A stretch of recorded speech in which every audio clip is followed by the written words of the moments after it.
Assalamu alaikum. Welcome to another video. I am Ahmed, one of the IELTS and PT trainer at Edify Group of Companies. I am going to talk about a little problem that people are facing, students specifically are facing in their PT test for the PT academic specifically. This video is going to be about that.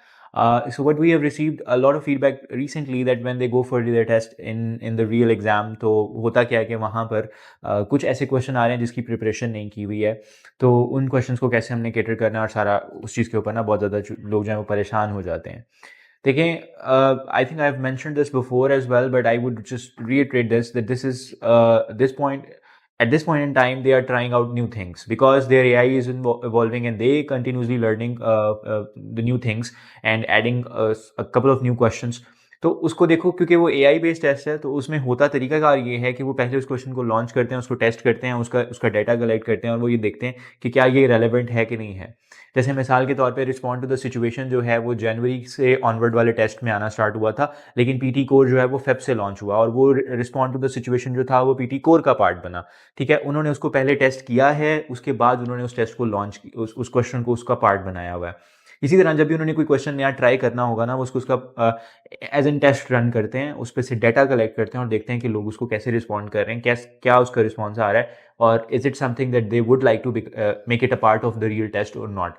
So if you do not get any official notification from the Pearson that this is going to be, देखो इसका simple तरीका है, अगर आपको institute पे नहीं भी यकीन है कि इन लोगों को पता नहीं है तो सारा कुछ, तो आप सिंपली ये कर सकते हो कि पीटी की वेबसाइट के ऊपर जाओ और वहां पर उन्होंने ब्रेक डाउन दिया हुआ है हर क्वेश्चन का और उसके साथ वीडियोस भी अटैच हैं। वहां पर अगर कोई क्वेश्चन आपको जो नॉर्मल आप प्रैक्टिस कर रहे हो उसके अलावा, उन 20 क्वेश्चन के अलावा कोई नजर आता है, तो फिर तो ठीक है, आप कह सकते हो कि ये ऑफिशियली इस चीज का पार्ट बन सका है। लेकिन अगर उनकी ऑफिशियल वेबसाइट ही उसको नहीं बता रही, तो इसका मतलब है वो अभी सिर्फ उसको जो है वो टेस्ट कर रहे हैं, वो पार्ट नहीं बनाना उसका उस तरह से। तो प्रॉब्लम ये है कि स्टूडेंट डर जाता है और वो ये समझता है कि अच्छा ये क्वेश्चन, ये तो मैंने प्रिपेयर ही नहीं किया था, इसको मैं कैसे इसका रिस्पॉन्स दूं और मैं क्या करूं। तो फिक्र करने की ज़रूरत नहीं है। अगर कोई ऐसा अनफेमिलियर क्वेश्चन आता है आपको टेस्ट में, तो जैसा कैसा भी आपको समझ आता है उसका रिस्पॉन्ड कर दो, उसके मार्क्स आपके टेस्ट में ऐड नहीं होंगे, वो आपको कोई भी हिट नहीं मारेगा। इस चीज से मतलब इसको अपने दिमाग से निकाल दो। अगर वो कोई चीज ऑफिशियली ऐड करेंगे तो वो ऑफिशियल उसका नोटिफिकेशन जारी करेंगे, उसके ईमेल्स और जितने भी पार्टनर्स हैं उनके उसको ईमेल जाएगा। उसके अलावा उनकी वेबसाइट का वो हिस्सा बनेगा ना, मतलब जहां पर वो एक उन्होंने ऑफिशियल ब्रेकडाउन दिया हुआ है क्वेश्चंस का, वहां पर वो आना रिफ्लेक्ट होना शुरू हो जाएगा। तो तब आपको पता होगा कि अच्छा यार ये जो है क्वेश्चन ऑफिशियली इस टेस्ट का पार्ट बन चुका है और अब इसके 20 नहीं 21 क्वेश्चन हैं, या फिर कोई क्वेश्चन उन्होंने कम करके उसको रिप्लेस कर दिया है, लेट्स से रिपीट सेंटेंस खत्म करके कोई और डाल दिया है, या फिर रीटेल खत्म करके कुछ और कर दिया है, तो फिर आप ये कह सकते हो। ठीक है, रिस्पॉन्ड टू द सिचुएशन जो है वो पीटी कोर के टेस्ट के लिए है, और अगर लेट्स से ऐसा कोई क्वेश्चन आपको पीटी एकेडमिक में भी आ जाता है तो it's just for the test purpose. Do not get panic over this, it will not add marks to your question, right. तो जस्ट फोकस टू द उन्हीं जो क्वेश्चन जो कि मेजर हैं उन्हीं के साथ स्टिक करो। जो रीड अलाउड है, रिपीट सेंटेंस है, आपके पास रिटेल लेक्चर है, आंसर शॉर्ट क्वेश्चन वाला जो है, डिस्क्राइब इमेज है, यही क्वेश्चन आपके स्पीकिंग का पार्ट है। इसी तरह जो वही ऐसे और समरी वाला क्वेश्चन था वो आपका राइटिंग में है, रीडिंग ऑलमोस्ट एग्जैक्टली सेम है और लिसनिंग के भी सारे वही क्वेश्चन हैं।